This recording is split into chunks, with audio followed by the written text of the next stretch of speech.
What are some of the things business owners should be thinking about doing with their revenue functions prior to transitioning their businesses? Welcome to Maximize Business Value Podsnack, a bite-sized version of the Maximize Business Value podcast, because sometimes you just don't have time for a full podcast meal. Yeah, I would say there are a number of things or areas where I see business owners maybe falling a bit short or not really realizing their maximum value when they decide to take their business to market. And as you said, every business owner, whether they know it or not, they're going to have a transition. And sometimes it's driven by a family health event. Sometimes it's driven by, I've done this for 28 years and I'm just tired and I'm ready to get out. It could be driven by a strategic offer or private equity or wanting to do an ESOP and give their employees some ownership. Whatever the case may be, there will be a transition in your business. What you want to make sure you don't have happen is that transition be just closing the doors of the business, putting people out of work, not necessarily realizing any value from the asset that you spent probably many years growing. And so, again, back to the theme of intentionality, it's really important that the businesses operate with a high degree of intentionality and an understanding really of those levers that affect valuation. And so when you talk about those things that the business owners ought to be thinking about within the revenue function, you think about what makes your business sellable when and if you take it to market or when and if you get a strategic offer. There are a lot of business owners that I see get caught in the trap of doing stuff for money. And so they start out with a mission and they start out with a differentiated value proposition and they know how they're going to market, but they've got a house payment to make, they've got a payroll to make, they've got credit card bills to pay off, they've got kids in college, whatever their expense structure is, they develop it into a lifestyle business that just provides growth on top of growth, helps with the lifestyle, but from a strategic connectivity perspective, a lot of the services or products they provide become unrelated.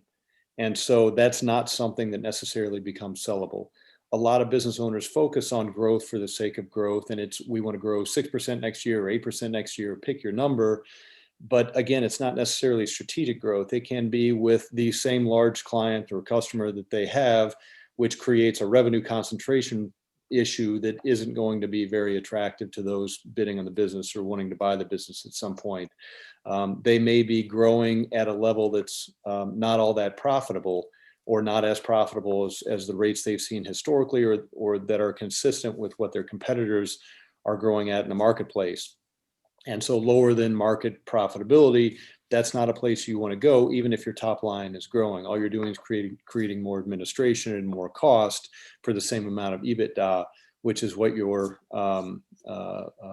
business value is largely going to be based on. It's going to be a multiple of your EBITDA, depending on your industry and your growth and your profitability of your business. So it's really, and one of the first white papers I wrote as a business owner was Growing the Right Way. It's not necessarily about purely the focus on growth, but it's focusing on growth in a way that will make your business marketable at some point in the future when that time comes.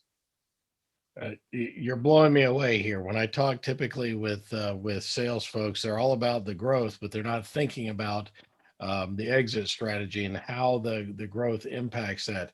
That is so important. What you mentioned here about growing the right way. Growth for growth's sake is not necessarily a good thing.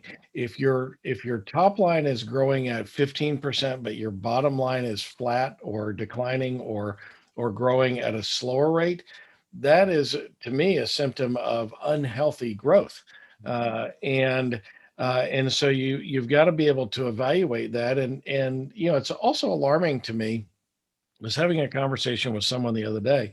It's alarming to me the number of prospective clients or clients that we have or business owners in general that really can't measure the profitability of a customer or of a line item and the SKU in the warehouse. And if you can't measure the profitability of that, then how do you know that selling more is going to be good, right? If you can't, they don't measure the profitability of their sales reps, right? And those are things that, as we advise in business value, eliminate the unprofitable things. But if you don't know what those unprofitable things are, you're making a wild stab in the dark. So, wow. That is some great advice. And I love the fact that you know kind of all the different types of exit strategies, because I just don't hear that. So perk your ears up, folks. Listen up. We've got a guy here who knows about growth and understands the exit side of the business. Good. Are you hungry for more? Check out our next Podsnack, or you can enjoy the value size Maximize Business Value podcast wherever you found this podcast.